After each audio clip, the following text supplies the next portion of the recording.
Ayuk right. They motion McCaffrey. Backwards pass to McCaffrey. And he's going to throw downfield wide open. Brandon Ayuk! Touchdown! San Francisco!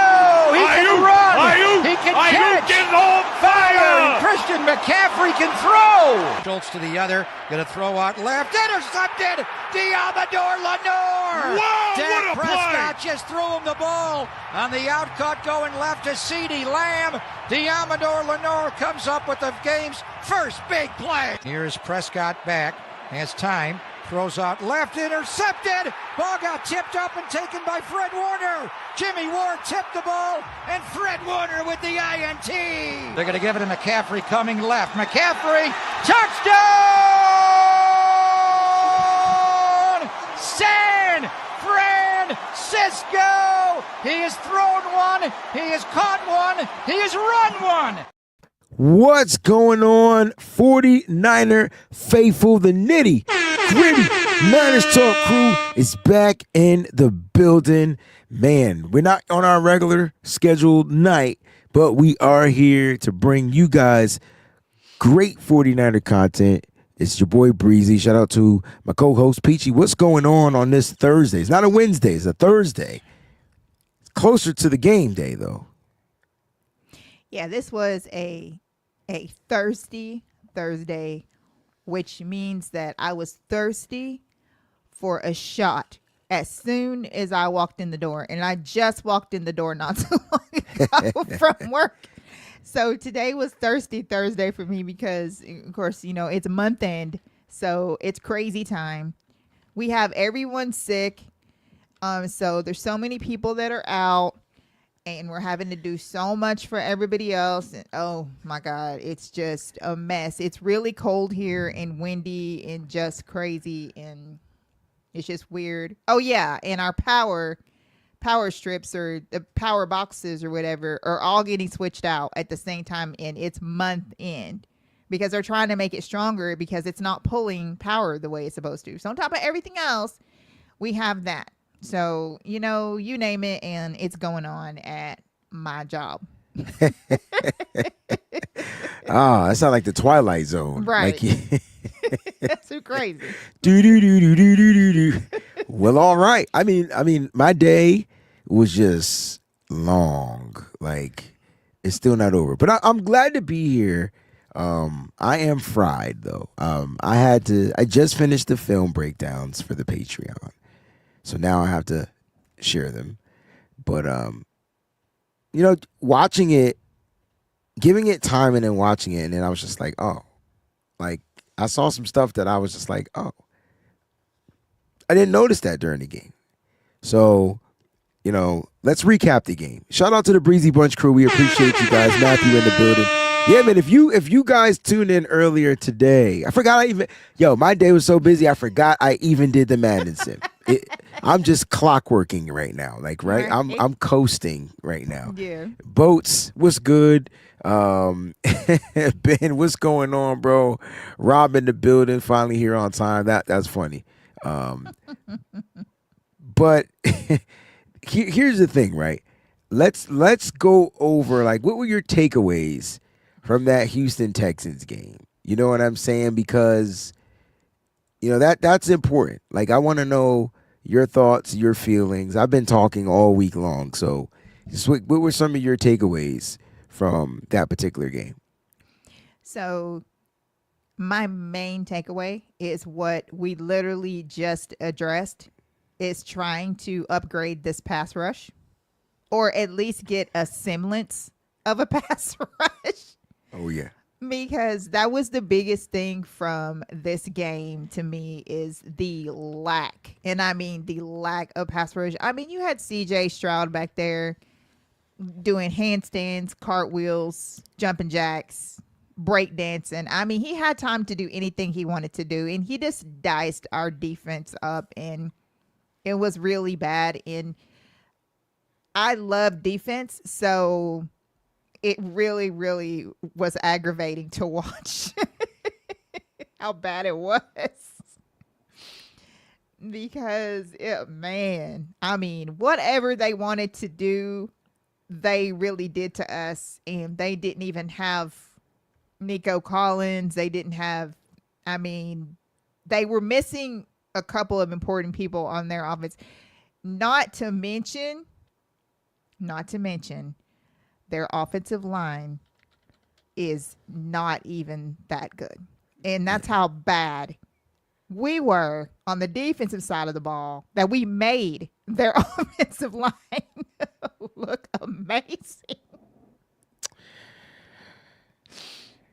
Yeah. I mean, like, again, I just finished watching the film, and it puts some things into perspective for me, though, because I saw stuff that like I said, I didn't notice. What's going on, Brandy? Brandy's tuned in. Appreciate you.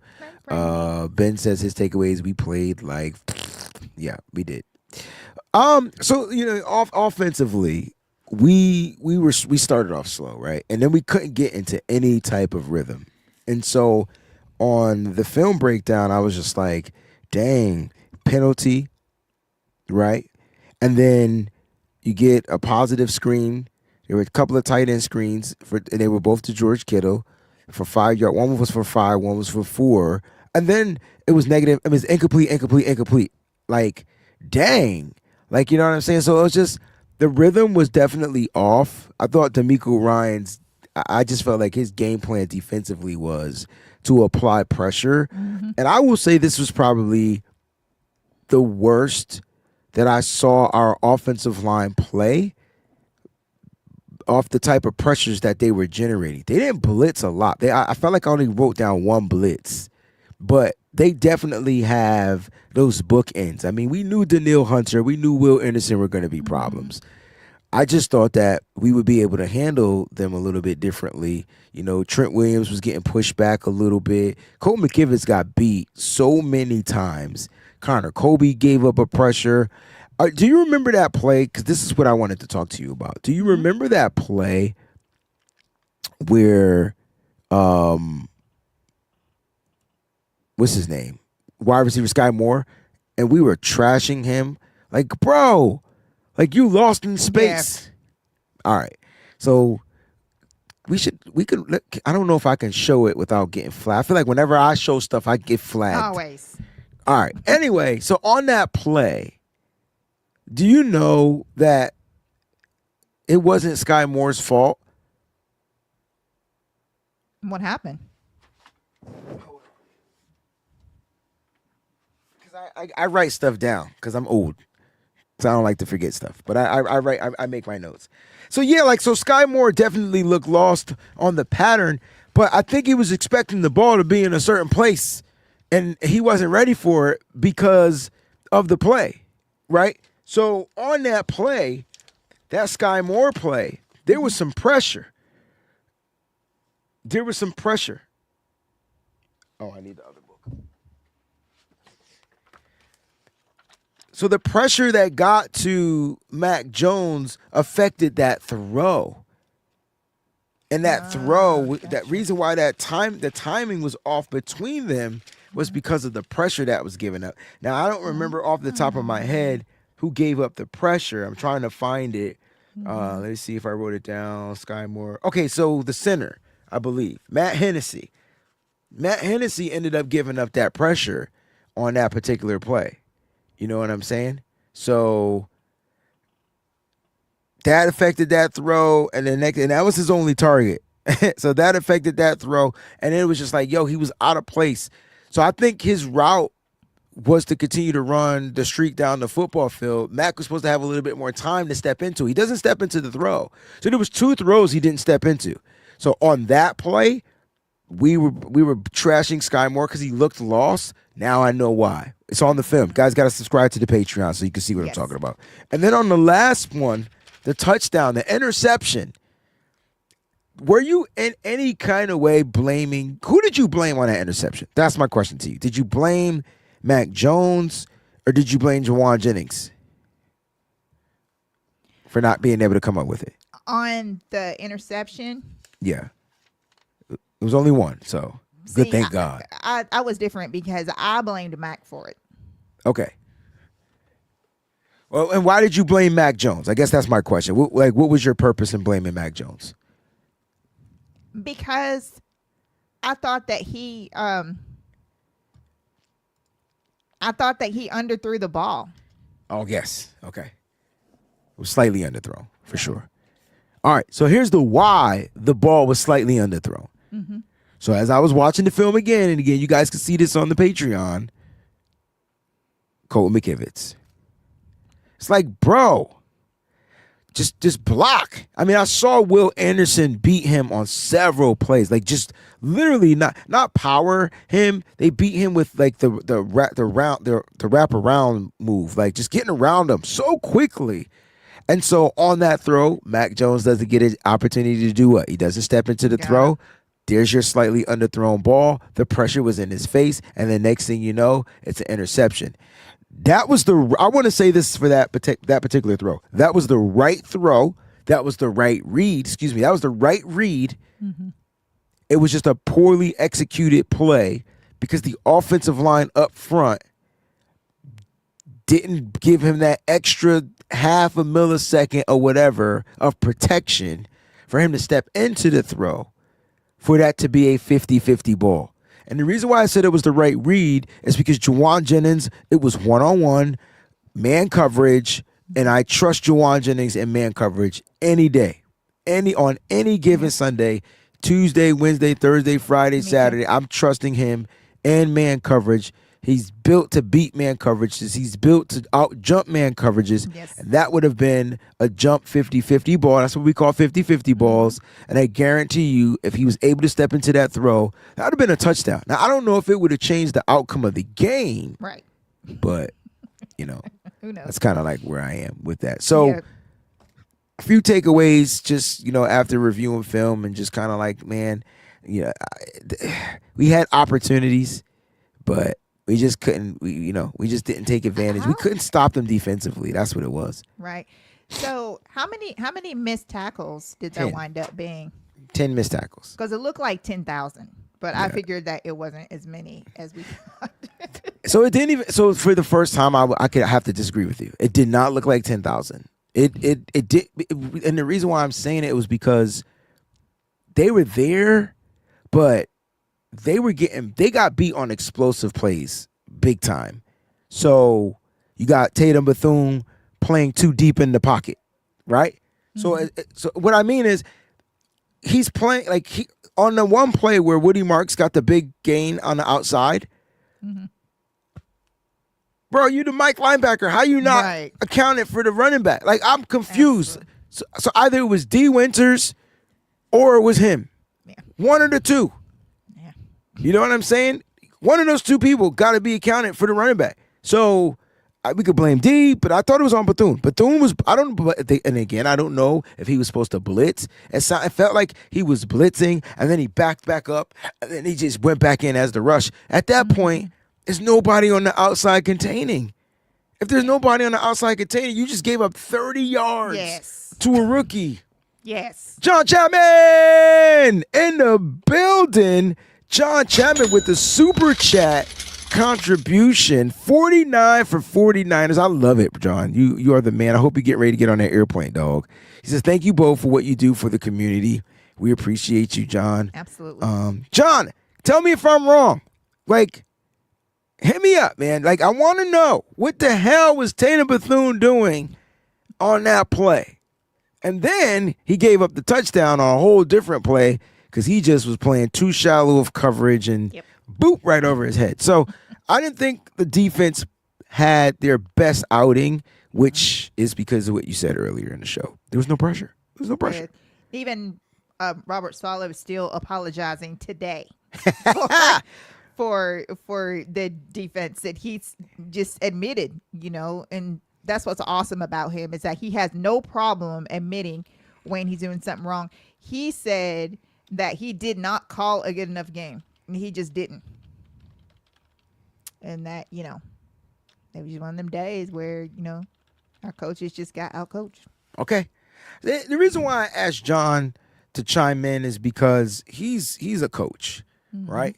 And so I tend to not want to lean on John or Johnny or those guys that are film gurus.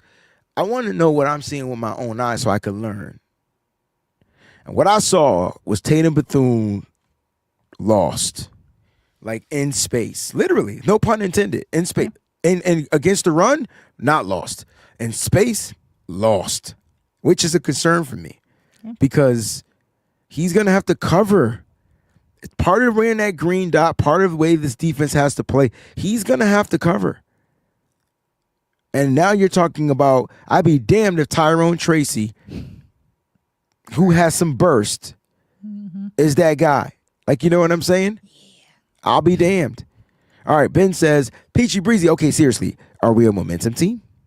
Because when the power went out and had the lead, we lost the Super Bowl back in the day. Now Greenlaw goes down and we lay the Super Bowl. Warner, vice versa. So are we a momentum team? We're down and out. You know what I mean. We know what you mean. What do you think? Are we a momentum team to where if something negative happens, we're just like, nah. It just seems like that. And that wasn't even the to say that about the Super Bowl. That was Harbaugh's team. Yeah, it seems to be that way because, for an example, in the Super Bowl, like he said, when Greenlaw went down, I mean, just like everything else just kind of just tumbled like bricks after that. It just went down. It's like whenever we have something like that happens during the game, or if we don't have the players we're supposed to have, it's like we just have a hard time like regrouping. And we just got to get better in that. And some of that's on coaches. The coaches have got to get these players re-engaged. They have to get these players, like on what their mind's supposed to be on, and that's finishing, these games out right and strong, regardless of what happens during the game or right before the game or whatever happens. Yep. And I think it's hard to make certain adjustments when you lose like a key player, like a Fred Warner game, and then you want the guys to come in and kind of adjust. I think my thing is the next game. Tatum Bethune came in and played his ass off against Atlanta. And then he comes back the next week. You think he's just going to continue to build from that. Mm-hmm. And then he doesn't play his ass off against against Houston. So it's confusing. Yeah. You know what I'm saying? So like, look, at the end of the day, like I just know that the Niners got to be better. They got to figure out ways to be better. Some news and updates for the San Francisco 49ers, those that are tuned in. Shout out to everybody that's watching on the 3 various platforms. We're on Facebook, we're on YouTube, we are on X. All right. Some news and updates. We want to say congratulations to a couple of players. Eddie Pinheiro, special teams player of the month. PG, how ecstatic are you in Eddie P? I'm so confident and over the moon excited because now I can just sit back and I don't have to be, on pins and needles or just thinking, he's not going to make it. So we're just going to move on to the next, because I really have confidence that it's always going to go in. And it may not always go in, but I have confidence that it's going to.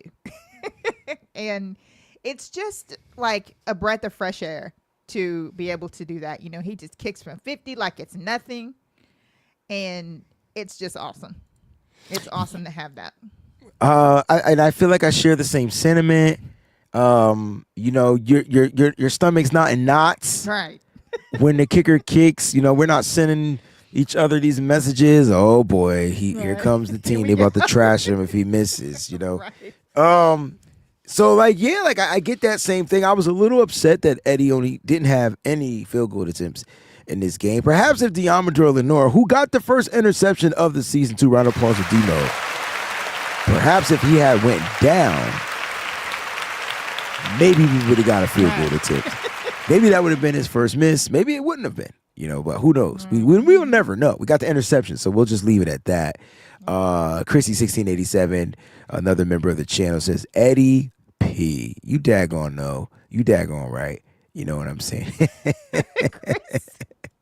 You got to Dirty Minds are good. Christian, I will be at the game. I will be at MetLife on Sunday. I see you asked that in the chat.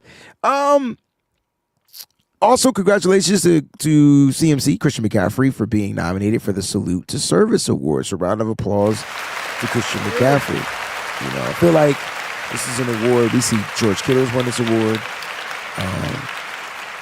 And now Christian McCaffrey is being nominated. And so when it's voting time, man, go out there and vote for this guy. That's our guy. We want to show our players some love. You know what I'm saying? I thought that was cool that Kittle, surprised him with that and presented with the nomination, right? Yeah, that was like fantastic. Like he's passing the torch. You know what I'm saying? Listen, dog, you got the juice now, kid. That was awesome.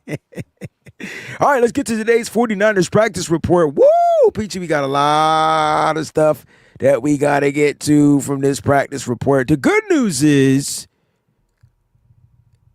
a lot of people are back. And let's talk about Yetur Gross Matos, mainly, who's going to probably play this week. Yeah.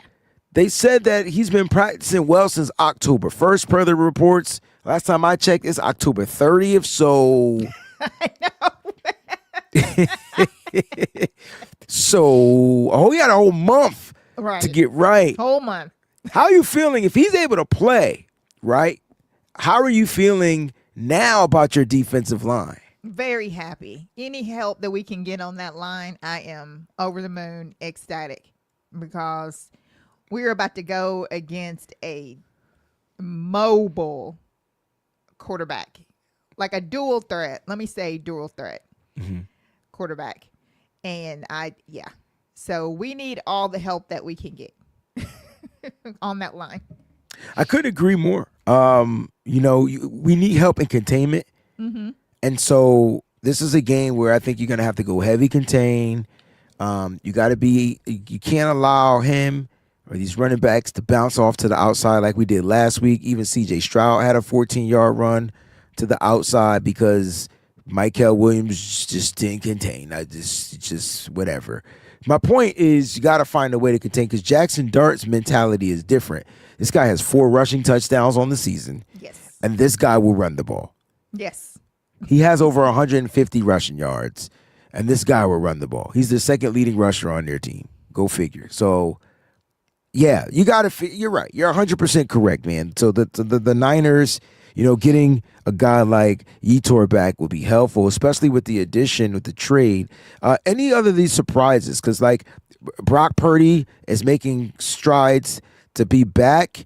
If Brock Purdy is cleared, like, what are your thoughts on Mr. Purdy? Like, do you want him to play if he's 100% healthy, or what are your thoughts on that? No, I don't want Brock to play on this turf. His first game back after being out I'm good. I mean, he's already trying to get over turf toe. Just be on the turf and then something great. And no, I'm good. I'm definitely good with Mac Jones being out there. Mac Jones is banged up, though. I wonder if Brock Purdy is more healthier than Mac Jones at this point. So Mac's not looking like himself. So we're not getting the 300-yard game Mac. I mean, this dude is beat up. Like, he's definitely hanging on a thread. So if Brock, I guess what I'm saying, and I get what you're saying, like the trauma, no turf for Brock, right? I get it. But if he's healthier than your starting quarterback, I don't know. Like, me, the type of person I am, I want my healthiest option out there. That's going to give me the best chance ability to win. I understand it's on turf or whatever. I understand the trauma that we've had on this turf. Luckily, those players aren't playing right now. Jimmy Garoppolo not here. Nick Bosa's already injured. Solomon Thomas isn't here. So when I think about those guys that got taken out, they're not even on the team at this moment. Well, Nick Bosa is, but I mean, he's on IR. If Brock Purdy is healthy, I think I'm kind of cool with it. I think because I want to beat this. I want to beat this team, and I just wonder if the injuries to Mac Jones are a little bit more severe to why the offense can't seem to get into a rhythm. I'm just curious. Because that's what it seems like. It seems like the offense is slow and starting. Yes, Mac makes some great throws, but then he makes some really bad throws. Then he can't really hit those short throws. So is his oblique hurting him? Is his knee hurting him? It just seems like he's kind of bruised and banged up. But again, if your quarterback toe is messed up and you can't step into the throw, you're going to have to go with the guy with the knee, the oblique, and whatever else he's injured. Matter of fact, Mac went down in a game and grabbed his knee. Didn't know that until I watched the film. So I'm just like, dang, like this cat's pretty beat up. You know what I'm saying? Yeah. Pretty beat up. That's a really good point. My biggest thing is, because I heard people saying, well, it would be good to have Brock out there, because he's, has like a little bit of mobility, which means, he can get out and he can run for these downs. But maybe he can't run, and maybe he shouldn't run. So to me, it's just, I don't know. I do feel like that Mac Jones is pretty beat up. I mean, he's took a couple of whoopings since he's been out there, like some bad ones, actually. One that we didn't think he was even going to get up off the ground. 100%. So I get it. Like I said, I get where you're coming from. And I mean, Kyle said that's not going to be the reason he won't play because of the turf. Yeah. I think they'll just give him another week. I feel like you just got to make sure he's all right. And you hope you get a healthy version of Mac. I'll tell you this, Mac will be healthy game start. Now, as the game go along. Exactly. Yeah. It's going to be a little different. We will definitely see. I feel like that Mac is going to have an easier time getting to his receivers against this Giants team, though.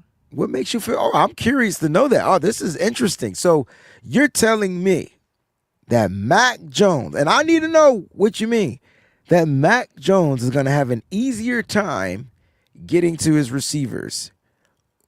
Okay. I need to know what is possessing you to say that. Because we know that the Giants' run defense is not ranked high. And even though their pass defense is decent, I feel like that once we start running the ball, like if Kyle's plan is to run the ball with CMC and, others and whatever his plan is, I feel like that it's going to set up the pass. I feel like this is a really good game for the run to set up the pass. I feel like that they can stack, and then Mac Jones can just light them up downfield. I really feel like that. I just want to remind you of three people. So they got Brian Burns, who's equivalent to, let's just say, Daniil Hunter, okay? And then they got Azeez Ojulari, the guy we want. We're hoping they trade him to us. And then they got the first pick of the draft, or second pick, whatever, and Abdul Carter. They have a pass rush. I know that. We just finished playing a team with a crazy pass rush that literally handled our offensive line. Like, literally. So I'm a little leery. I don't know about the passing game. I do feel like you're right. We got to find a way to run the ball. But here's what the Giants are going to do. They're going to try to take away the run. I don't care where they're ranked. I don't care if they rank 30th. They're going to sell to take away the run. I need Mac to understand that I need to get this ball out of my hand quick, really fast against this box. Yep. If I'm going to check out of the box, I need the ball to get out of my hand quick. And so, like, that is, I'm not saying you're wrong. I'm just saying I'm looking at it from the other angle. They have some furious cats out there on that defensive front. Mainly Brian Burns, right? Like, that's the guy you got a game plan. So, like, they're going to put him on Colton McKivitz. If Colton McKivitz couldn't stop Will Anderson. No, I know.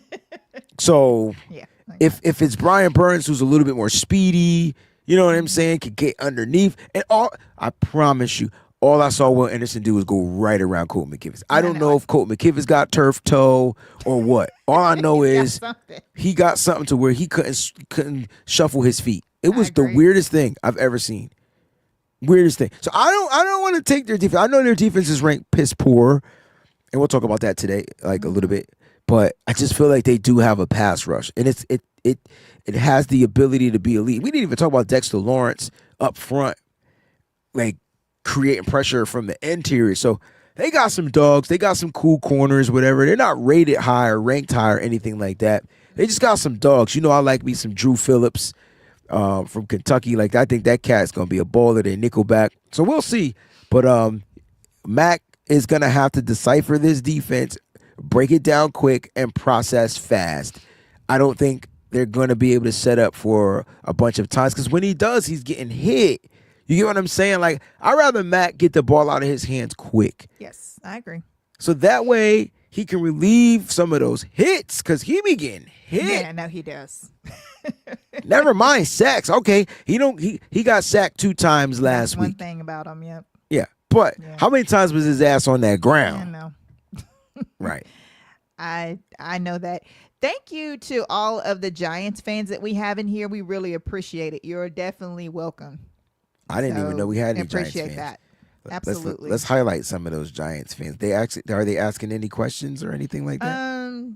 Let's see. I got a couple here. All right, while you get those pulled up, let's get to these roster moves real quick. So Peaches, this is what we did, right? Mm-hmm. Yesterday, we released Brandon Parker and we signed Andre Dillard. I saw that. That was great. And then on today, we released Andre Dillard and signed Brandon Parker to the practice squad. Right. Like what's going on? And they also waived Drew Moss, who just got picked up by another team. So Drew Moss is gone. So Niners waived him. He out of the building. I guess he cleared waivers and now he picked up. So no more Drew Moss. So that's how it works. But on a good note, 9 times out of 10, I think offensive lineman Spencer Burford will be activated this week from the IR. So he can play the offensive line. He can play guard. He can play tackle. Mm-hmm. And so that's who's starting. If Ben Barch isn't cleared to play and activated off that, I think they give Ben Barch one more week. I agree. I think he comes back against the Rams. And that's good, right? Because now the Niners are getting reinforcements. No more Connor Colby experiment. No more of any of those guys. Yes. I think you say, hey, Spence, I need you to play left guard for a game. Line up next to Trent. See how that pans out. Because what's happening is the reason why the defenses are doing what they're doing is because they are just straight taking advantage of the guard play. There was a play, I think Brian Baldinger broke this down too, Peachy, from the last game. Mm-hmm. And I didn't want to watch it because I like to watch film on my own. Peachy, there was a play where I watched the center pull to block Will Anderson. What? Why? Why is the center pulling What a mess. from the center of the field to the right side of the field to block the most dominant pass rusher on their team? Exactly. Some of the That's stuff didn't make wild. sense to me. So I was just a little leery on it, you know. But that was weird. And let's just say this. The Niners have addressed, like Peachy said earlier, their pass rush. They traded for defensive lineman edge Keon White for a 6th-round pick. The Niners are going to get back a 7th-round pick, a pick that has some stuff to it, because if he's active for 7 games, that pick goes away, right? And so they get it back, which I don't think the Niners care. And they also signed Cleveland Farrell to the practice squad, who I believe will be activated to the active roster this week. I think the Niners get back a nice chunk of rotation. Yes. I love that. I'm very excited to hear that, actually. I feel like it's definitely going to help our pass rush, and that's definitely what we need. So I'm very, very excited about that. Interesting. So who do you think? All right, so starting off the dome, if we get Yetur back, he's starting on the edge. Yes. Who's your other edge? Is it Mykel Williams? Is it going to be the new Keon White? Who are you going to start on the edge? I would start Williams out there. Okay. So Williams, Gross Matos. And then on your pass rushing downs, you can put in Keon White. You know what I'm saying? On the interior. So now you got those 4 guys out there. Him on the interior, maybe Alfred Collins, maybe a little CJ West. We'll see how that works out. Yep. Or Jordan Elliott. If he's healthy, he's back at practice. D Winters was back at practice as well, so that's great. So a lot of the players were back at practice Thank practiced goodness. fully today. So that's good for the Niners, right? You know, it's good for Robert Saleh, in my opinion. Quickly, let's get through these power rankings because the Niners are ranked 12th. Oh, we get knocked down. This is ESPN's power rankings. You got the Patriots, the Broncos, the Rams, the Packers going backwards on the power rankings. Yes. Peachy, we're 12th. Do you feel like we should be higher or lower? That's kind of where I want to go with this. I mean, the Colts are 1, Lions are 2, Eagles are 3, Bills are 4th, Bucks 5, Chiefs 6, Packers 7, Rams 8, Broncos 9, 10 are the Patriots. Niners slid down a little bit per ESPN to 12. They must know we got some reinforcements coming, and they must feel like we're about to make a trade. Because I was actually shocked that we were 12th. Yeah, I feel like really we should be thought 16th, we were gonna be 15th, lower 16th. than that. Exactly. Yeah. I thought that we're gonna be lower, just like you said. I think that they see that we're finally getting our reinforcements back, and there's probably another trade coming that they're probably aware of. What do you think if we are going to trade? Are we going to trade for an edge rusher now, like a true edge rusher? Like a Bryce Huff, a guy that you can rely on, or are they going to trade for a different position? They're not trading for offensive lineman, so like we can get that out of our head. I know. I've literally gave up that pipe dream a long time ago. It's not happening. The 49ers are not trading for an No one's giving them lineman. up. That's why. No one's going to give up offensive exactly. linemen. No one's doing that.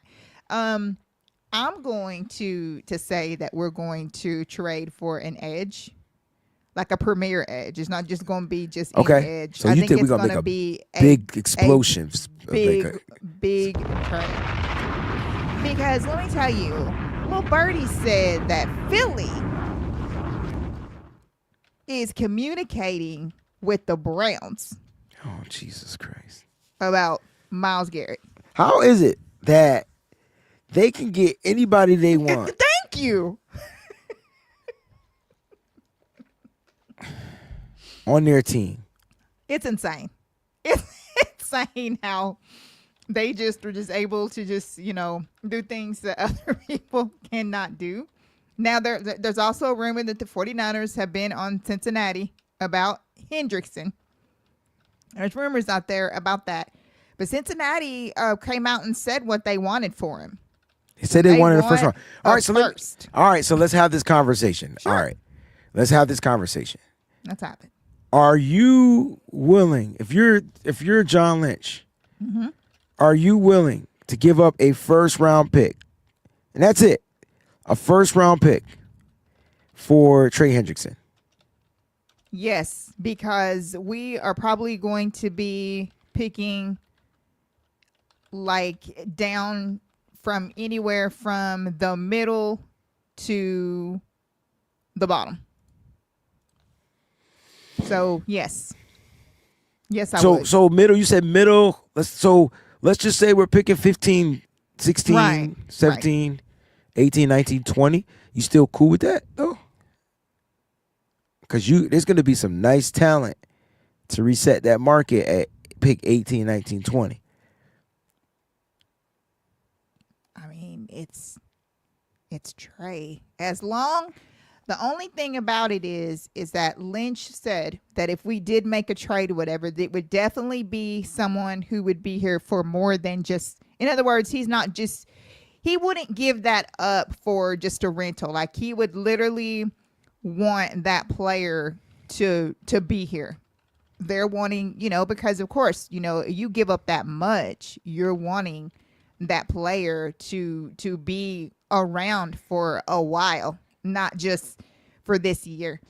Trey is on an expiring contract, so he'll be a free agent next year. And I mean, like I said, the rumors are out there. The 49ers are talking to Cincinnati. So maybe they're trying to figure out from their end how they can, make sure that he sticks around for the long haul. Yeah, So, I mean, who knows? I mean, like, respect the take, man. Like, I don't. I mean, I would love to get Moses' opinion. Would he be willing to give up? Let's bring Mose on in here. Mose, what's good, bro? As I get this screen set up for you. So while you're bringing Mose in, I just have one quick thing to say. Hey, Mose. I just look at the Eagles in the way that they do business. And when they want something, they just go get it.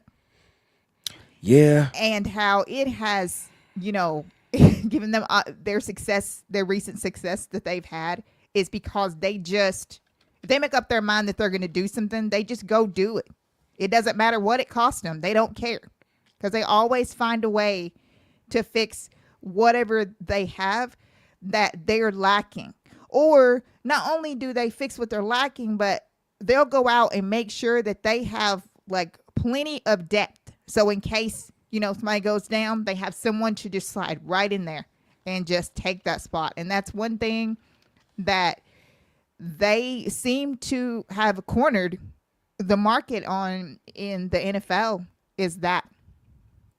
That's it. That's all I got to say.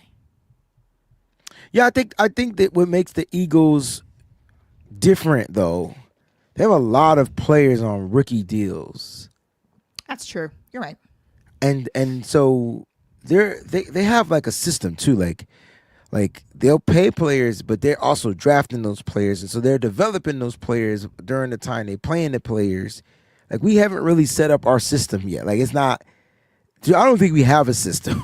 Like, you know what I'm saying? We're trying to fill voids because we deal with a lot of injuries. You know what I mean? You would think that you draft a guy like Nick Bosa and then you keep finding guys that fit that mold and you just keep. Nah, that ain't what the Niners do. But that is what the Eagles do. It's like they have a type and then they stick to the type. You know what I mean? And so I think that's the luxury that they're having now. But to go to your point before we get Moses' take, I just feel like you're right. The Eagles do figure out ways. Like, Howie just doesn't give about anything other than winning a championship. And whatever it takes to win a championship, he just be willing to do as long as it confines in the rules. Mose, what's good, man? Are you willing to give up a first-round pick for Mr. Trey Hendrickson? That's what the Bengals reportedly are asking for. It's a rumor, but that's what we're hearing. For Trey Hendrickson, no, I'm not giving up a first. Okay. And please, why? For me, I think he's older. He's been this year. He's been dealing with some nagging injuries, and I don't feel like if I'm giving up a first round pick, I don't think he's in our long term future plans. For the rest of this season, obviously, maybe next year, but I don't think you get much more out of him after that. I mean, for me, what we talked about, and just between you and I. Of course, it's a long shot, but Peachy brought up, the Eagles being on the phone with Cleveland. If I'm giving up a first-round pick, it's got to be Myles Garrett. Mm-hmm. Yeah, 100%. Like, and I totally get him. He's younger. But how much, though? Like, I feel like Trey's only 27, right? So how old is I think Trey Hendrickson's like 31. Is he 31? I thought he was in his 20s. I thought he was too. Is he not? Oh my goodness.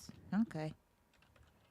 I tell you who would be ideal, 30. even though He's 30. they'll never. December. They'll never He'll be 31. He'll be 31 on the 5th. Crosby would be another one that I would give a for first sure. for. Yeah, Max, I'll give up a first for Crosby. Absolutely. Yeah. So I'm looking at it from a different perspective, right? And I'm not trying to sell it to you, but yeah, he's an older player. He is dealing with some types of injuries. I mean, that fits the Niners. But here's my thing. Like a glove. You might be able to get him at a discounted rate to come in here. That's what I'm thinking. And so if you give up a first pick, let's just say hypothetically, Peachy and Mose, let's say we're drafting 30 to 32. It's the end of the first round pick. It's technically a second round pick at that point because the Niners were one of the top 4 teams to make it, the championship game. So you're either 30 to 32. And you're able to work out one of those types of deals where Trey knows he's getting older. He could be looking to go play for a team that is going to give him max dollar. There's nothing wrong with that. And it'll be a team that sucks. Or he can come to a team with the potential of actually winning the championships. So let's say we trade that pick and he helps us get to pick 30, 31, 32. You know what I'm saying? 29, 30, 31, 32. So those 4 picks, right? And he helps us get there and he's like, yo, I want to be a part of this. Knowing Nick Bosa's going to come back. So when you do the contract, if you do look for him to a contract extension, maybe it's not going to be as expensive as we think it's going to be for the simple fact that he might be in a situation where he feels that there's an opportunity at this point in his life to win a championship. I'm just saying maybe, and I'm just saying hypothetically. I don't know if he's all about the money, about the Benjamins like everybody is, but if he is, he is. That's his prerogative. So I get why you don't want to waste that first round pick on a rental.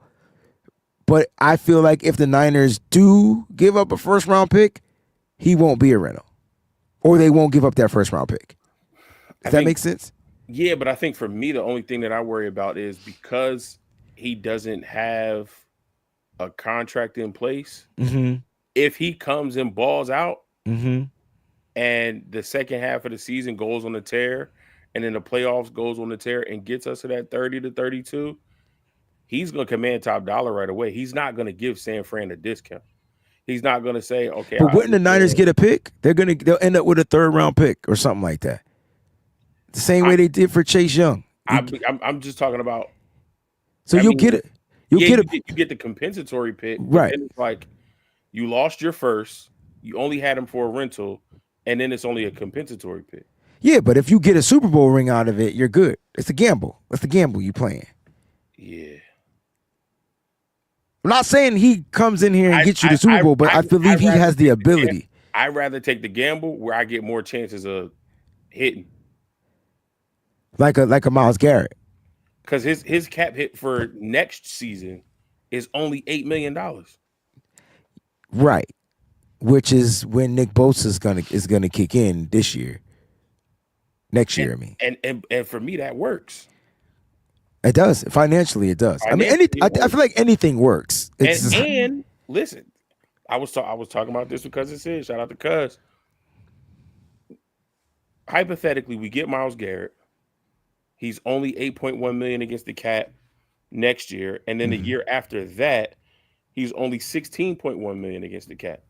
So, for what Myles Garrett would cost for 2 seasons, Bosa's going to cost for 1. But we get Myles Garrett this year. He fills in the gap, right? And then next year, you play him and you play Bosa. Because playing him and playing Bosa coming off the ACL injury, if teams are worried about Myles Garrett on the other side, Bosa's going to get a lot of one-on-one matchups. And so that helps him play better. That props up his value. Then you trade Nick Bosa and recoup what you gave up. If you can trade Nick Bosa. That's a big contract to be trading. So is Myles, but somebody. But Myles is not big now. Nick Bosa's will be big now. True, but somebody gonna take it because of his name. Coming off of the ACL injury, it might not. They might not, but they might. Somebody out there gonna be like. That's like me saying That's like me saying go get Trey Hendrickson and he come in here and he may wreck shop, and then he may sign. Anything can happen. Like, you know what I mean? I get your take on going after a guy like Myles Garrett. I don't see Cleveland trading Myles Garrett. It's going to take more than a first round pick. Yeah, but see, the thing about it is that Cleveland wasn't the one that was talking about at first. We don't even know what Cleveland's going to want I'm sure that it'll be more than just one first. It'll probably be players. And they're gonna want several firsts. No, they like don't want no players. They're gonna want several first round picks. I mean, you can say a first in Brock Purdy. Now we talking offsetting contracts. Now that is what I'm talking about. That's some basketball stuff right there. That's what I'm talking about. You can sit the first in Brock Purdy, which will definitely help. People don't want to hear that, but you can sit the first in Brock Purdy. That right there is if you want to really spice it up, you can sit the first Brock Purdy and Brandon Ayuk. Yeah, I don't know if you could trade a player on the IR though. He coming back though. Not until you can't, but he not coming. But look at what they did. He not coming back to after the trade deadline. Okay, all right, so cool. Exactly. You caught that, didn't you? Super smart. That was some tricky shit that they did. You caught that. The Niners they think they slick. Mm-hmm. Oh yeah, he won't be available till like week 10. We weren't even thinking about a trade deadline at that point. Crazy. Yeah. All right, so take how you go. His contract ain't that big, but you could do first Brock Purdy and Juwan Jennings. Yeah. And they need a receiver. They could use a dog. Listen, we got pieces to make it work. That's all I'm saying. Yeah, but my thing with Cleveland that's off limits is Fred Warner. Off limits. Definitely off limits. Whether he injured or healthy. Only person we need is off limits is Fred Warner. We got pieces to make it work. I agree with that. I agree with that. I know Miss Leslie says we do not need a discounted injured player for the love of all that's holy. I don't take his injuries as serious as everybody else in the league is taking his injuries. It's not serious, but I think for us, because of all of the injuries that we've sustained, anybody with an injury is annoying. It's like now is at this point, any injury is like nagging. It's that like annoying gnat at a barbecue that won't leave anybody's area but yours. It's always flying around your plate. It's always flying around your head. It ain't bothering nobody else. I hate that. And that injury is that injury bug is us. Mm-hmm. So even though I agree with you, I don't think injuries if you trade it for a healthy player, guess what's gonna happen? don't. I'm just saying, like the way that our team is set up, that's what's like. So give me the injured guy. You are a believer. You supposed to walk by faith. Give me the injured guy, and 9 times out of 10, I'm playing in the reverse. That reputation. Give me the guy that's already injured. That way, I ain't got to worry about him getting injured because he already injured, and then he might be miraculously healed. I'm going reverse. Reverse psychology. Yes, sir. We literally have like developed that reputation in circles. I don't even know if players want to come here, bro, I know. at this point. That's crazy. Don't trade me. You can trade me to any team. San Francisco off limits. I want to play.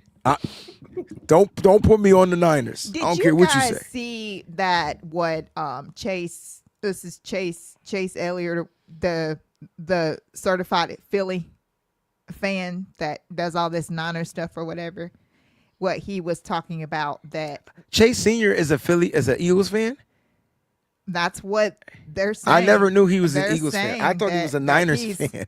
That he's an Eagles fan, but he reports on, the Niners stuff. Bro, go report on the Eagles. But so what he said is that I guess somebody had talked to him about like why he thinks that we're having so many injuries. He was talking about something about like electro waves or something. Oh yeah, like I didn't hear, but that was discussed earlier on a show. Yes, that I did. I think with Steph, and I was like, "What?"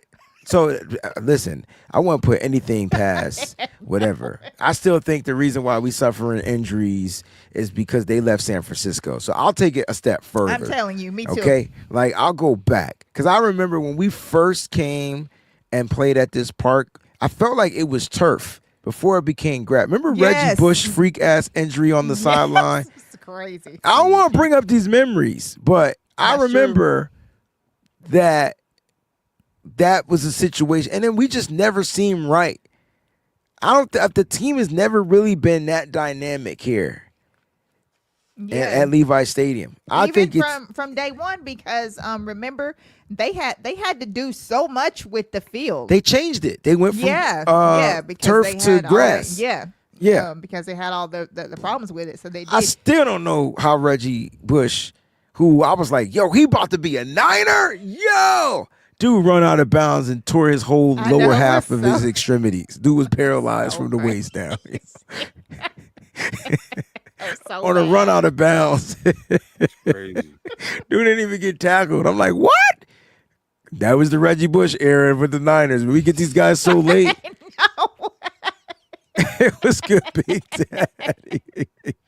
So at the very end, when something crazy happens, then they just don't play anymore. And that's it. It's ridiculous, yo. It's straight up ridiculous, and you can't make the stuff up at this point. You know what I mean? You really can't make the stuff up at this point. I don't know if the Niners are going to be willing to give up a first. I do know that they be like, F those picks. So they got several picks left. They got a second, a few fourths, first, whatever. They got some six. Like, they got some picks left. So, I don't know. All I know is I like what they're doing, but everything that they've done so far, in my opinion, is for depth and rotation. Jay said 5G is breaking the players. Well, we need 5GZ or something. Something. It's tearing them apart, man. And I go out there and the cellular service is trash. Like, bruh, how's the cellular service created? They need fiber optic cellular service in there in that stadium. It's terrible. Yeah. It's the worst. It's the worst. Let's do this preview and let's get to this, man, because I'm excited that the Niners are going at it with the Giants. And I will remind the faithful that the Giants, I don't care who plays on this team, the Giants play the 49ers so freaking tough every single time. And it's the weirdest thing I've ever seen in my life. Yep. So just be ready that this game might not be what we think it is. You know what I'm saying? Dang, man. I'll tell you right now, bro, I wouldn't get none of them injuries they get because I eat right. I eat meat. I still eat ribs and chicken. I go lean. I'll have turkey every now and then. But ain't no plant-based shit in my diet. So I won't be having these injuries, bro. I can tell you that now. I might get hit a little hard and feel some type of way. But I can tell you right now, I ain't having them injuries like they be having because I eat right. They don't eat right. I ain't trying to be lean. I'm trying to be strong. You know what I'm saying? Lean and strong, I guess, at the same time. On my California diet. Right, no, man, you could miss me with that. 2.5 favorites, though, on the road for the 49ers. At the Giants, 1 p.m. kickoff, guys. It's going to be 46 degrees with some broken clouds. It's going to be televised on CBS. The Giants lead this series 22-21. The 49ers lead the series 22-21. Last time they played was September 21st, 2023. The 49ers won 30-12. So Kyle Shanahan got a win. You know what I mean? And that was on Thursday night football. These teams, man, when I look at how they're ranked, like Peachy was saying earlier, man, Mose, we should be able to run on this team, bro. They are ranked 30th against the run. They give up 148.9 yards per game. Now, the issue is the Niners are 30th in running, and we average 89 yards per game. Which one is it going to be, Mose? Huh? Something has to give. Something gotta give. This is it's 30-30, bro. Yeah, it's crazy, right? Like, it honestly is going to depend on what their game plan is and what they try to do. I think obviously this is a copycat league, and I think they're going to try to emulate a lot of what the Texans were able to do. Now, the Texans are a top 3 defense in the NFL, so do they have the scheme or the players to fulfill that? Before I jumped on, I heard you guys talking about the pass rushers. I think that's what I worry about the most. So I think the way you neutralize those pass rushers is by running the football. So yes, they're 30th against the run, and we're 30th in rushing. But I think this is an opportunity for us to, jump up a few spots, to go from 30 to maybe 29 or 28, because we have a good game on the ground. And I don't know who has to say it. I don't know who has to be the one to kind of like the fire under the asses of the offensive line, but get a hat on a hat and move somebody out the way. Open up holes for Christian. Christian has proven, one, that he's been able to stay healthy this season, that he's locked in, that he's ready to go. He's putting in the work in practice. He's showing up every day. He's giving it all he's got on game day. Open up some fucking lanes for this dude, man. Help him. He's putting in work to make you guys look good, even when you look terrible. Make him look good instead of him making you look good for a change. Put a hat on a hat and move somebody out the way. Have some pride. Block somebody, move somebody, open up a lane, let him get to the second level and make some of those guys miss. Come on, man. Yeah, it's very inconsistent, right? So some days you see it. Some days you'll see McCaffrey able to get to the outside due to the blocking wide receivers on the edge and stuff like that. But when you're running up that middle, every now and then you get the explosive runs. I think the issue was we didn't see any of that last week against the Texans. Nope. And I think the biggest thing was, how does your running back not have your longest run? The most explosive run was a 10-yard run from Mac Jones. And that was because he pulled the ball down and just ran up the middle. Nobody was covering him, right? And so, I think that is frustrating. And, for me, if the defensive line is physical, this offensive line is soft as whatever. They're soft. And it shows. And I don't get it. And so whatever you're saying you want, it's not there, man. They don't have that mentality. Now, I'm not saying that Trent Williams is soft. I think there's so much miscommunication going on the offensive line. Trent's expecting the person to be here because he's taking care of this or whatever. I think that's part of it. And then you're starting a rookie in Connor Colby. He's definitely not up to par to play the guard position that you thought. He's not giving you anything Dominic Pooney gave you his rookie season. Dominic Pooney looks like a shell of himself this year. You could say it's injury based, and we're rotating in a backup center because Jake Brendo, who was trash, is injured. And so now you got another trash guy out there in Matt Hennessy. So it's just so weird to why you're not getting that pure dominance is what you want to see, Mose. It's just a weird thing. Now, they're playing against a defensive line that I think struggles against the run. The stats don't lie. They struggle against the run. And so Peachy said earlier on the show, run the ball. And they got to. They got to take a page out of that Atlanta Falcons playbook, a game plan, and figure out how to run against the same base type of defense. Crazy edge rushing and a couple of guys up front. And let me be clear, because nobody's talking about this. Who's that Atlanta Falcons defender that got injured and left the game? Because that changed the game. That changed the game. I can't remember what his name is. He didn't play last week. He left the game this week, but he was their defender. And that right there opened up the holes. And so it allowed the 49ers to be a little bit more physical up front. Can they do that against the Giants? We about to find out. Peachy, what do you think about this Giants secondary? They got a lot of young players out there. I'm not sure Paulson Adebo is going to even play in this game. Adebo is going to play. He has not practiced for the past couple of days. And so that might be a good thing for the Niners. But you know what? When the Niners see that key players are missing, for some reason we struggle. I can't. I'd rather the key player be out there. Now that I think about it. Exactly. But how are you feeling about that Giants secondary and the 49ers pass catchers kind of going off? Did you think it's going to be a good day for Kittle, Jennings, Kendrick Bourne? Who do you see being that guy trying to go off on this secondary? See, like I was saying earlier, I think that Mac Jones is going to be able to get to some of these receivers. I see KB having a pretty decent day against this Giants secondary. I like it. KB having a great day. So this is when KB is great. And I've noticed this on the film. Mm-hmm.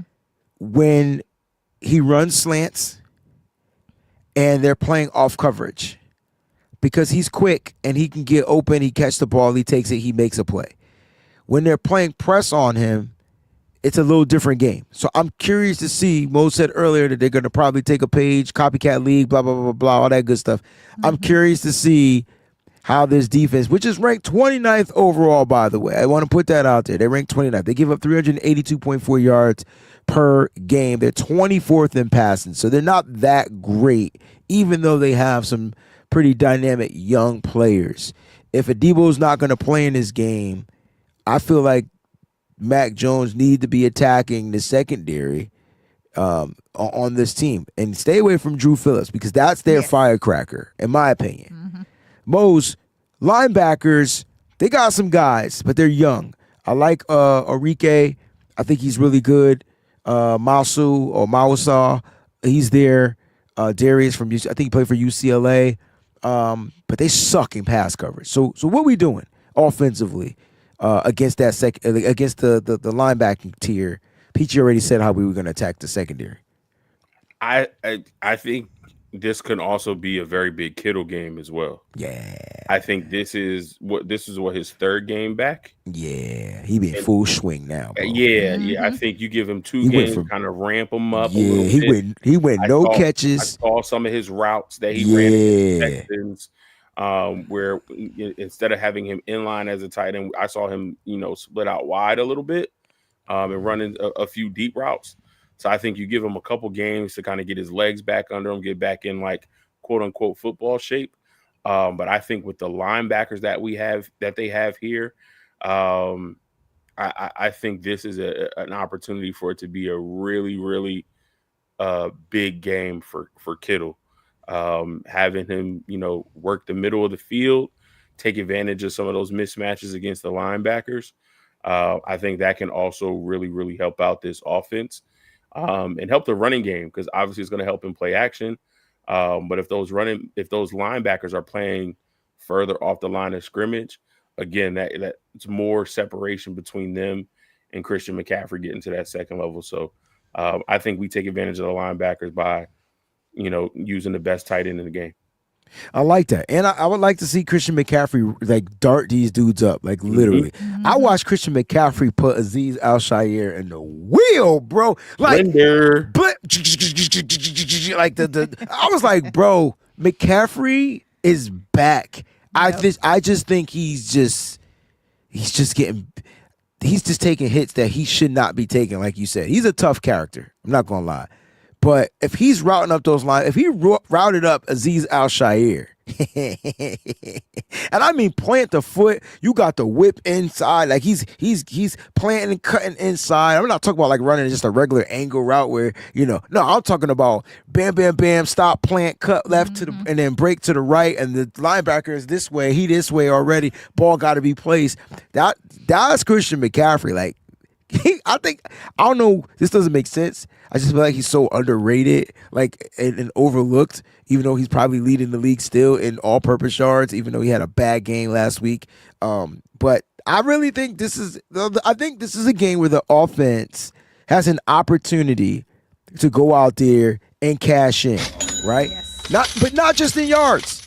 Not just in yards. The Giants they're giving up like over almost 2 touchdowns per game on the ground, right? That's great. We might better run it in. That's right. So I'm just saying, like the Niners, in my opinion, their game plan. Okay, here's my thing. They can't start off slow. So that starting off slow stuff don't work for the Niners, especially on the road. It's another 1 p.m. start, so I'm a little nervous about that. It's a 1 p.m. start. They're on the East Coast. It's going to be cold. Okay, there's a bunch of factors in this game that can, not go in the Niners' favor. They're playing on turf. And so, I'm just like, oh, man, the Niners got to figure out how to not start off this game slow. If the Niners, Mose and Peachy, first play on the offensive side gets a penalty, I promise my words won't be nice. Because that right there is what starts us off slow. Yep. Illegal procedure. You're right. 5 yards. Luckily, the damn Texas defense was dumb to give it back because they lined up in the neutral zone. Like luckily, but can't start off slow, in my opinion. Got to come out on fire. Got to get in the rhythm. I did not like Kyle's scripted plays against the Texans, even though I thought some of his plays were poorly executed. We just can never find that rhythm. And maybe Mac Jones, that's probably his kryptonite, right? Can Mac be a rhythm quarterback? I feel like that's the difference between him and Brock Purdy. Like, Yeah. can he get into a rhythm, y'all? Like, that's honestly, I don't think it's a problem with him getting into a rhythm. I think it's the offensive line helping him get into that rhythm. And it's the wide receivers too. Like, I think KB is playing well, but he's not a guy that you think about that is going to route you up and win and get quick separation. correct. Same with Jawan Jennings. And so sometimes the lack of offensive line play and the inability for our receivers to get open quickly. I think we saw Matt get in rhythm early when Ricky was playing. When Ricky's healthy, Ricky's a route runner, and he was getting early separation and winning on his routes. I think if we can get Ricky back and if we can get BA back, and now we got two guys on either side that can route guys up and win early in their routes and create quick separation, then I think we'll be able to see Matt get into that rhythm early, even with the poor play of the offensive line. But I think when you combine those two, wide receivers who aren't winning and creating early separation and an offensive line that's not giving Matt time, the way Mac has played with what he has available, that shows you the type of quarterback that he is. Yeah, I mean, no. Yeah, but he also was playing, to me, against inferior pass rushers. You can't. I'm not comparing anybody to Will Anderson and Daniil Hunter. No. I mean, look, Jared Verse ain't bad. We played the Rams, beat the Rams. But that it was just. But we handled Verse, right? And they got Fisk on the interior. So yeah, but the interior guy in it. the thing was Verse. Byron Young was the guy that had the game. So you game plan for Verse. You kind of neutralized him, but that game was close. Right. Right. So now you're playing against, I don't know, I got crazy theories against these AFC teams. Look at Jacksonville's defensive pass rush. They're fast. They're furious. They give problems against for our offensive line. I think that's where we struggle against those elite quick edge pass rushers. We played against Tampa. We were able to withstand because Hassan Reddick just not the same Hassan Reddick. Like, you know what I mean? Like, he's not the same guy. Yeah, but they bullied us up the middle though. Vita Vea was a problem. He wrecked the one time we needed him to not be that. Right. He saw them three dudes in the middle and was like, bro. He said food. He said lunch. This is a picnic basket. Picnic basket. Thought he was seeing Yogi Bear and shit. Exactly. That's what I was about to say. Right. But that's what I'm trying to say. Like, the offensive line, to me, what makes them the issue. It sure was. The biggest issue for me for the offensive line isn't pass protection, isn't run blocking. It's the mentality. Yeah. And I just feel like when they play against superior guys, Braden Fitz is not superior. He doesn't come off that way. But Jared Verse does. So they prepared for that guy, and they were going to take whatever else anybody else gave them. Right? Now, you look at the Texans. Man, listen. And I don't think I mentioned Daniil Hunter's name that whole time. But, man, Will Anderson was putting Colton McKivitz in the blender, bro. And it was so bad to watch. And it was all speed. It was nothing power about it, bro. Nope. It was speed to power conversion. No, it was just I'm gonna win around the edge. Faster than you. Yes, it was, and bro. Every time that ball is snapped, my first step is quicker than yours. And by the time I hit step 2, my hip is already past. I'm around you. Too late. And now you got to adjust. So you're gonna do two things. You're gonna give up the pressure, or you're gonna hold me. Mm-hmm. That's it. All right, so saying that, we got to play against Brian Burns, Aziz, and Abdul Carter, right? Right? Now, I'm not fearing these guys, but if they're the type that gives our offensive line fits, even Trent is struggling with the speed around the edge. Let's just keep it a buck. He not that quick-footed guy anymore. Yo. Now, power, you're not overpowering him. You're not going to bull rush him.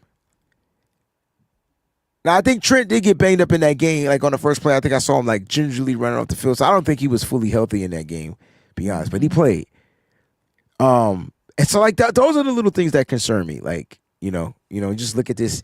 The Giants are going to try to bring a defensive force because they're going to take the page out of the Texans book. They're going to take a page out of the Jaguars book. And every team, let's not get it twisted.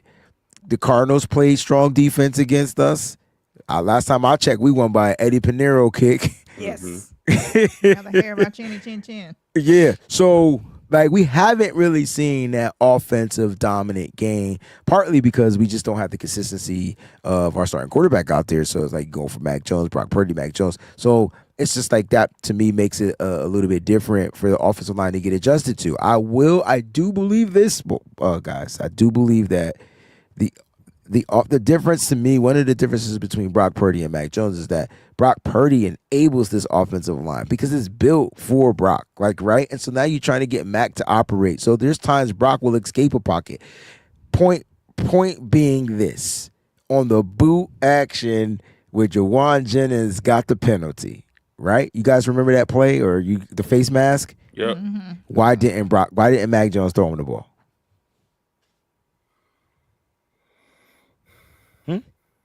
That's a bad decision by Mac Jones. We're going to blame Jawan Jennings for getting the penalty, but Jawan's looking for the ball because he's wide open on that play. That play was designed for the rollout to be the guy to get you to 4 yards, to break a tackle, to possibly get you more. And when he does realize that, he's running, he turns, he squares off, and the hand slides up incidentally, and it goes to the face mask. They're going to call that every time. And we thrashed him for that, but that ball should have been in his hands, bro. Well, was he looking? Was he ready for the pass? Bro, I can't remember the play. Oh my God, he was running. Throw me the ball. I know I heard the word, and throw me the ball. Like, throw me the ball. And then and Mac is like, yeah, I'm gonna get you the ball. And then Mac's like, no, I'm gonna take off and run. And then he's like, all right. So he squares up, seals the guy. But unfortunately, the hand flies up to the face because the dude's smaller. Right. It's going to happen every time. Every time. It's just one of those penalties, in my opinion, that could have been avoided if he would have just pulled the trigger on the play. Yep. And yeah, he got positive yards, but he was supposed to pull the trigger. I'm sorry. And nobody's going to talk about, I don't know if anybody mentioned it, but I saw it. Eddie G and the B-Dogs, man. Thank you so much for the super chat, family. He says, good to see y'all. Son's last high school game tomorrow. Tears will be flowing. What position does your son play, by the way? Love y'all. Safe travels, Breezy. Bring back that dub. I'm sorry we couldn't bring back that dub last week. I was there to bring back the dub. I had the W in the backpack, dog, but the Niners they didn't show up. And I'm not going to let anyone, because I've seen people being smart asses around here, like, don't be blaming Breezy because he went to that game. Who the hell blamed me for going to I ain't see that. Don't go blaming Breezy for going to that game like that really made any kind of difference whatsoever. Nah. That game was trash. That had nothing to do with Breezy being anywhere. No, it didn't. Hey Eddie, is he a 3-tech? Is he one? Like, I'm scouting. I know. That's what I'm saying. Is it somebody that Breezy needs to put in his little notebook so he can get ready for him to be at the Senior Bowl someday? Listen, I'm scouting, bro. Like, let me know. You know what I'm saying? He's a 3. Yeah, he fits. Yeah, he fits. So look, just looking at this, man, I want to get to some key matchups. And so, Mose, man, give me a key matchup for this game, 49ers versus the Giants. You know, who's going to take advantage of who in a matchup base. It sucks because I always like to play teams at their best. I really wanted to see Demo versus Malik Neighbors. I was about that life. Yeah, I want to see Demo versus everybody number one because I you're right. He's up for the task. So yeah, I definitely wanted to see Demo versus Malik Neighbors, and I wanted to see, Fred Warner versus Jaxson Dart or Fred Warner versus Cam Scatterbull.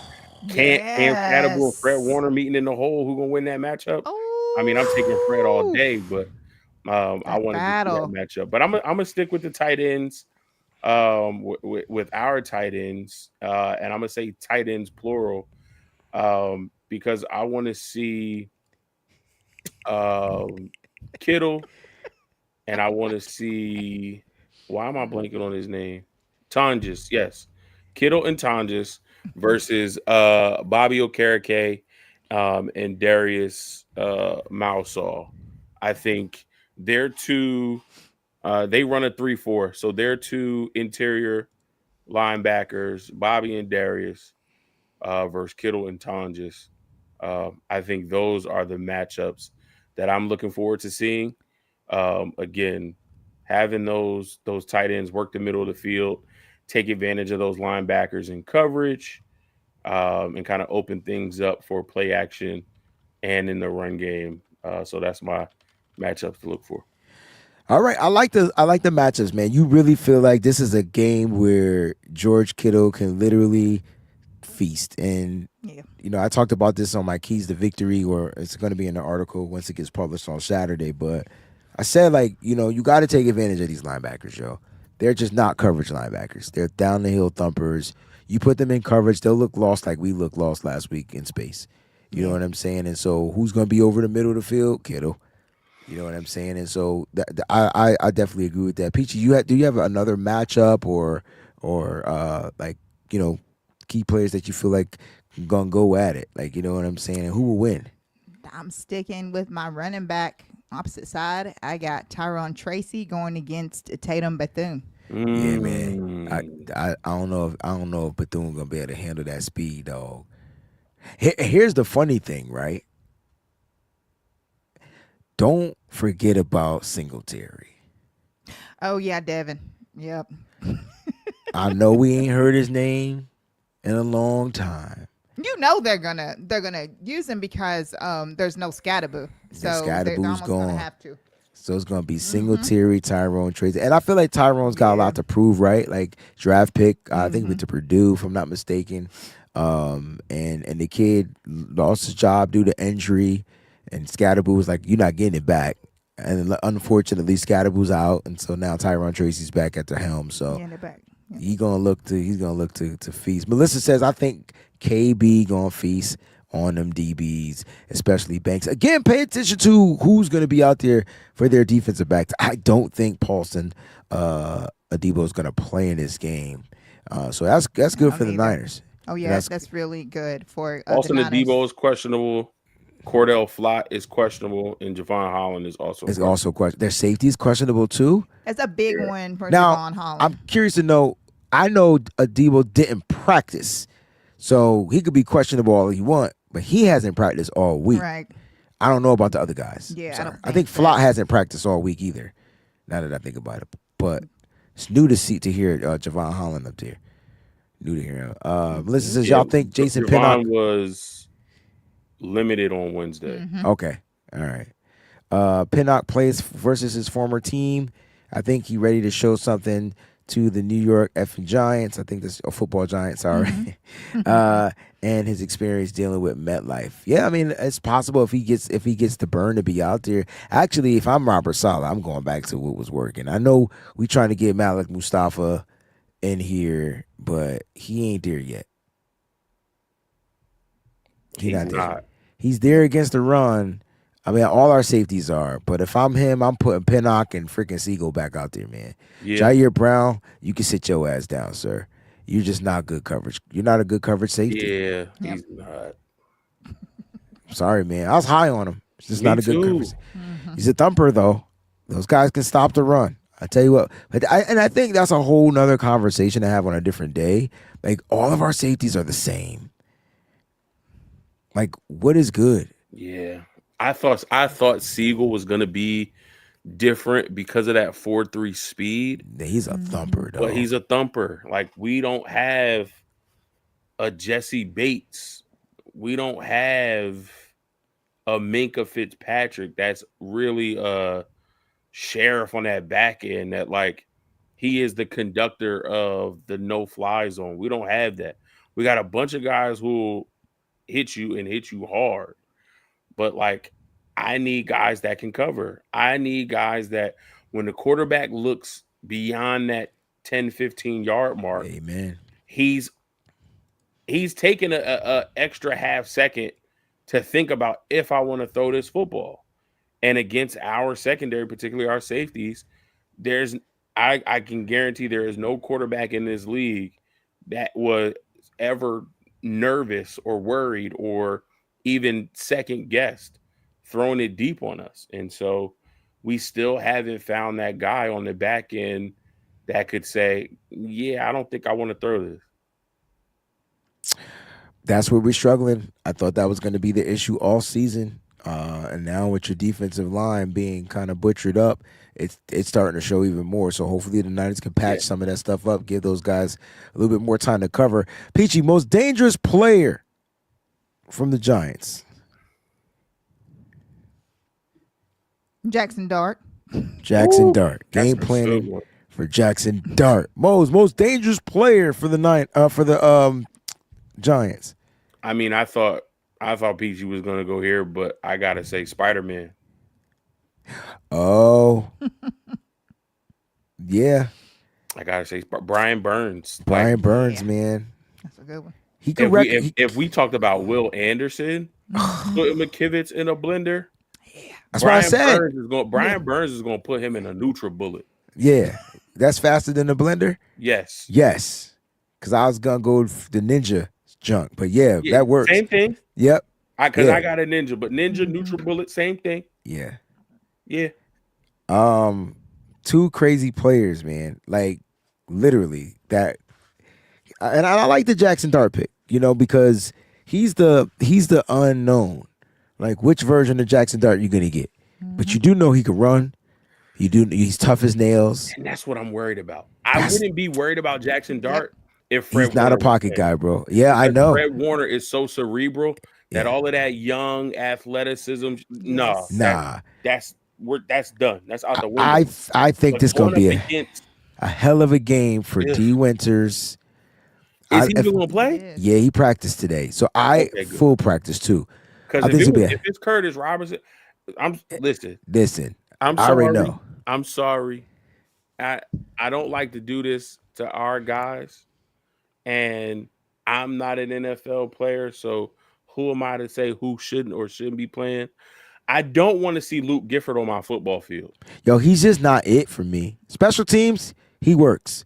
Other than that, I should only see it's him Nick on Martin time. Teams. I feel like put the draft pick out there and let him fly around.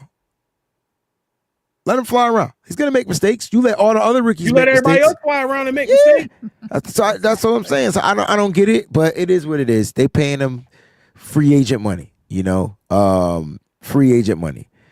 That's how I'm looking at it. None of their receivers really scare me, but the one that I would question is Jalen Hyatt. That's the guy. He don't even get targets for real. And that's why he makes me. He's going to be traded. Actually, he requested a trade. He wants to go somewhere where y'all can say whatever y'all want. I guarantee you, we be sleeping on it, and he'll be the motherfucker that goes sick on this Niners because he'll be the one that gets lost in space. Where do the Niners struggle? In space. That's a good point. I think they'll Wandale Robinson pretty good.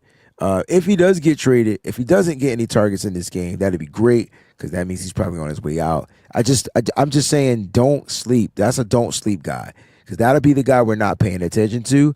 And if I'm a fantasy football owner, I would go pick up Theo Johnson and start him against Niners defense, man. That's just what I would do. Like this could be for sure. This would be a game Theo Johnson just happens to go hamburger and cheese.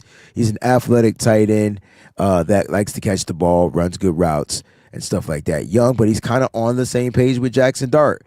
And that's Jaxson Dart's kind of like best friend. So that would probably be a guy that I feel like. So Jalen Hyatt has 9 targets the entire season. Mm-hmm. He does. He had 0 targets the first 4 weeks. Mm-hmm. He had 3 week 5, 5 week 6.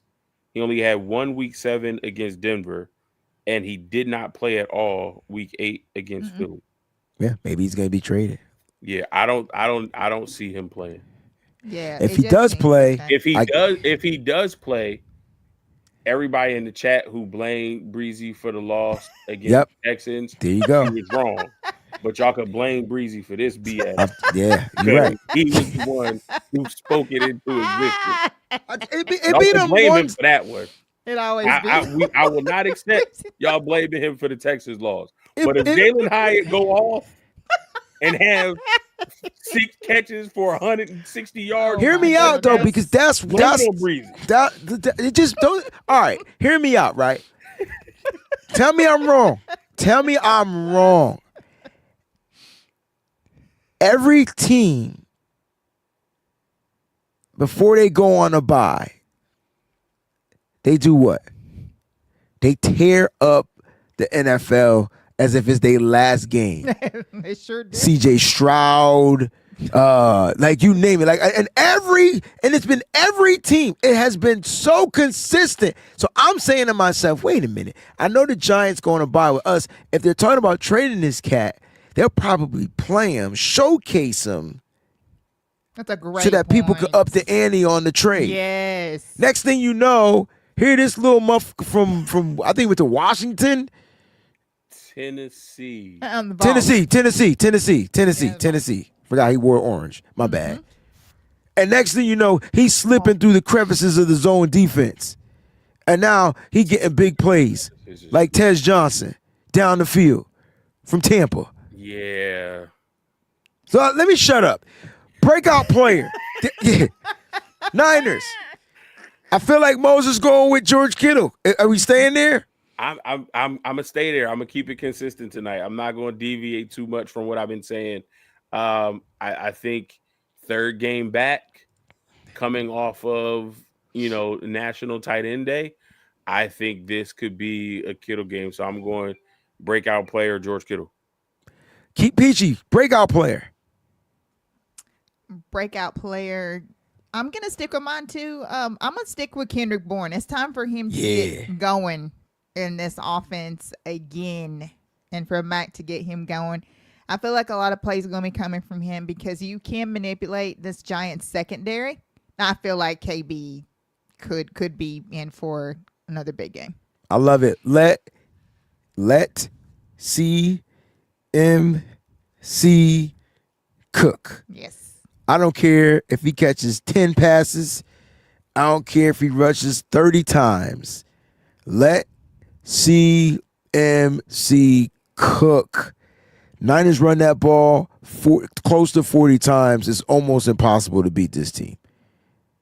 And if you want to negate some of that speed out there on the edge, you better run the ball. And like you guys just said, let CMC cook.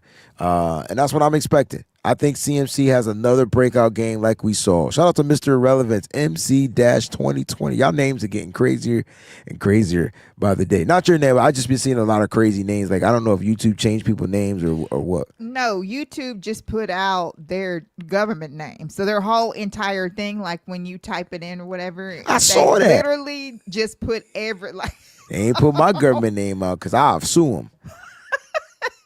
All of it out there. So everybody. I saw Tanisha today. I was like, I didn't even know they changed her whole name. I was like, what? But nah, man, I appreciate that, man. Thanks for tuning in, man. We appreciate it. Terradome, what's going on? Strawberry says Kittle has yet to get targeted with Mac. Huh? He caught a touchdown last week. He caught a touchdown last week. And he had a couple of targets in the game. First game he came back. Yep. So I think what Moses is saying, it's time to up the ante. I wouldn't be surprised if Jawan Jennings has 10 receptions, 184 yards, and a touchdown in this game. I wouldn't be surprised. It just be one of those days that Jawan, and then he be traded on Monday. I mean, that's what I was about to say. If you want to talk about somebody Showcase him. pumping up trade value, He's been getting the targets the last 2 games too, by the way. Yeah, because we have That's a good to, point. you know, change the perception, because the game that he had versus the Texans, the penalties, the drops, got to change the perception. Force feed him. Like, he only had one drop in that game. Like let's just keep it. That was a big drop, though. Yeah, but he also caught a big ass pass to get the touchdown to Jake Tonjes. I feel like that evens it out. What you mean, huh? If he don't catch that 25-yard pass down the field, we ain't scoring a touchdown. He wasn't going to score on that catch anyway because he was diving for it and it would have been touched. Even though Kyle Shanahan said it was a touchdown. I wonder if he meant if Mac wasn't pressured and it was a cleaner throw, it would have been a touchdown. But whatever. That's another story. Or yeah. Kyle was just that confident, saying like because he caught it where he caught it, and it would have been a touchdown. Oh, for sure. We was getting in no matter what. Yeah, it's time. Okay, I see what Strawberry's saying. It's time for him to be the targeteer. Like he's the targetee. Like so he had 5 targets against the Texans. Right. So now it's time for like 7 to 8. Yeah, no, I got you. If not more. Yeah. So who knows? The offense might be getting a boost because we might have Mike McDaniel back, but first thing in the morning. I don't know if I trust Mike McDaniel. I'm just being honest. Miami getting mollywopped by the Raiders. I don't know if I trust him.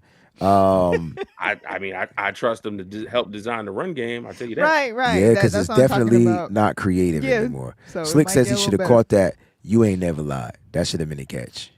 Now, I didn't say he shouldn't have caught it. I didn't say it was a bad pass. I didn't say anything. I'm just saying that was a big drop, but he also caught a big pass between 2 defenders in traffic to put the ball at the 2-yard line. Like, I get it. He needs to catch everything that's thrown to him. That's what happens. You got to catch every pass if you're a wide receiver, because you will get, I can't even remember his damn name, but you will get that treatment. The cat from Michigan. That's the treatment you will get if you drop. I forgot his name. See what I'm saying? Because his brother be dropping passes in Michigan too. It's a family thing. I can tell you that right now. I cannot remember his name, bro. Shit. That's what happens when you're not a Niner no more. Goodbye. Like, I'm over it. Yeah. That's how you know I'm a Niner fan. So all those that think, oh yeah, the Michigan. Thank you, Terradome. I totally forgot his name. But I know his brother drops the same type of passes. They just some non-catching motherfuckers. Yeah. Like, that's how I look at it. I be watching my team play and I'm like, man, yo ass got to go to a different school. Go to Ohio State or something. Go drop a pass for them. You know what I'm saying? Bring him over there. Yeah. Send him to Penn State, not Ohio State. Oh, man. All right, so those are our breakout players. Last and certainly not least, we need score predictions here. I know y'all scared, but don't be scared. I'm not scared. I just hate that, like, you don't feel confident. We was a team that used to, like, we used to score 30 easily. And, like, it was not if we scored 30 Purdy. knew we was winning. And, like, we haven't scored 30 not one time this year. There's no Brock Purdy. While I want to be optimistic and say because I'm going to be in the building, we're going to drop 30, I don't think that's happening. I'm going 20-13 Niners. Another boring ass fucking game. I'm sorry. Another boring game. No, boring. Another boring game. I'm posting up the thing. All right, so 2013 PG. I got 27-17 49ers. Okay, so she got close to 30. Close.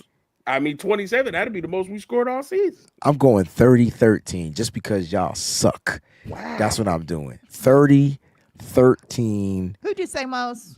Your score? 2013. 20-13. And then you got 30-13, Breezie? I'm going 30-13. Okay, got it. Check this out, right? And then Brock Purdy will go on the IR. Oh, okay. We can't curse. Okay. Shout out to Mr. Irrelevant MC. He says, YouTube, you'll get more viewers without cuss words. They grade us. Okay, YouTube, I take back all the curse words. No, I'm being dead serious, though. Like, I'm definitely being dead serious. All Oh, right, yeah, you got the button too, so you got right. So but I don't know when y'all gonna do it. Oh, he says he's joking. I Man, was you gonna say he has to be man, joking because listen, we you just can't be had joking one- like that, man. They gonna tell me to Yeah. relax. You relax. I was about to stop all the curse words on every show. There's a lot of shows because I thought we was It's getting not. graded. That was No, funny. And the they team- and the team still been have pissing you off a lot that this year. Right. that 5 minute thing is all it is. It's 5 minutes. I heard they got rid of that too, by the way. But Peachy, if you want to know who Mr. Irrelevant is, he's a Buckeye fan. So, Nice. y'all go ahead and get united, Bucks. So that means the last game of the season, none of us is friends. Like, I got you. It's cool. It's Right. cool. Y'all gonna beat our ass this year. I can tell you that right now. Like, I ain't even showing up to the game. Like, normally I would show up, but there's not 1 inch of confidence unless we are able to run the ball down y'all throat. That's the only way we win in the game, other than that. But I got 30-13. You know what I mean? I think the Niners are going to get into that rhythm we talked about. I don't think they're going to start off slow. I think we talked about them running the ball effectively, which will open up the play action pass, they'll be able to take the shots down the field like Peachy suggested. And I think our defense is back, bro. I think that pass rush, what we added in the pass rush is going to be just enough for us to generate disruption. All right. We might not have the finishers, but we'll have the disruption up there.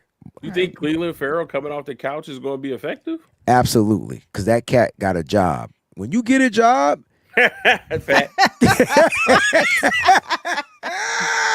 when you've been sitting at home on unemployment, you know what I'm saying? Sitting in my room. and the Lord just so happened to open the door and make a way. I'm telling Right. you, Melissa, thanks for tuning in. I promise you, bro, Cleveland gonna be like, 31 mother freaking teams passed on opportunity Yep. for this energy. I think he's gonna provide energy and good edge setting, right? Agree. You know what I'm saying? Look, all I'm asking for the pass rush to do, y'all, is freaking set the edge. That's it. That if you set the edge, please, and let the interior get in. Why do you think they went after those guys that they went after and got? Calvin got a job, Breeze.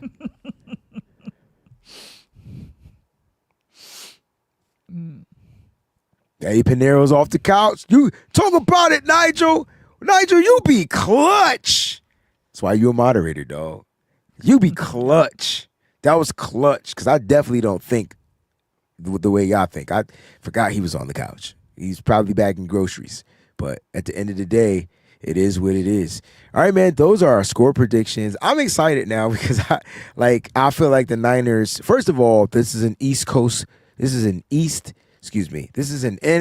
game. Let me just make that clear. This is not an AFC game. This is not a game where Kyle Shanahan is like, y'all motherfuckers not making it to the Super Bowl, so we don't really care about this game. That I really feel like that was part of Kyle. He wants to win. It just seems that way. Right? But it's every year. That's been the most consistent shit we've ever seen in our life. It's insane.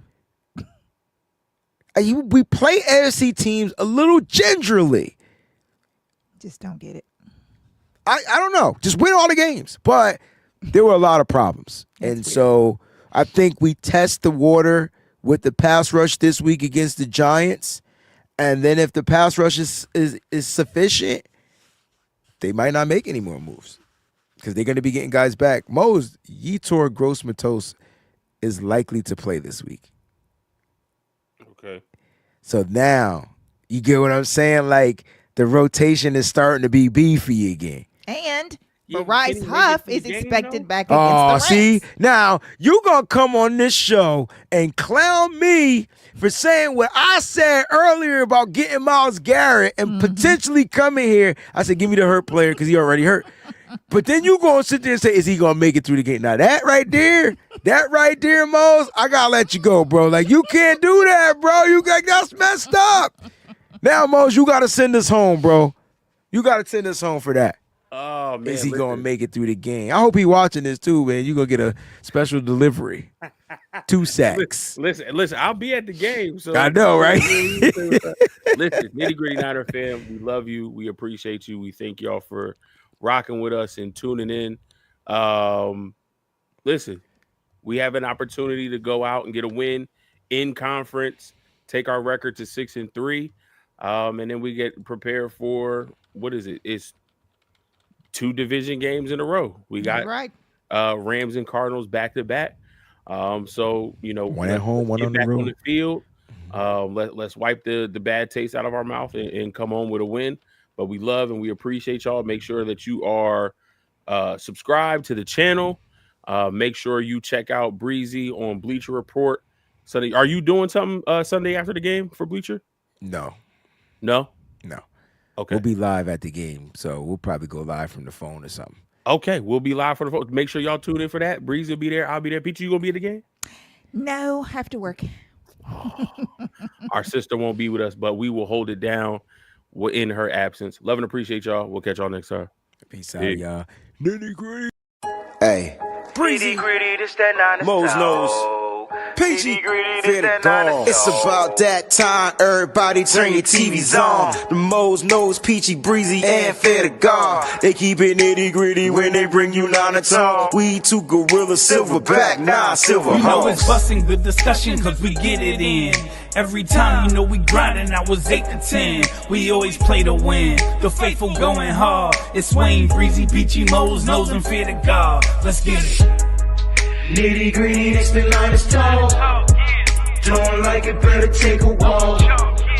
Nitty Gritty, this the Niners Talk. We outline players up in chalk. Nitty Gritty, this the Niners Talk. Don't like it, better take a walk. Nitty Gritty, this the Niners Talk. Niners Talk. Nitty Gritty, this the Niners Talk.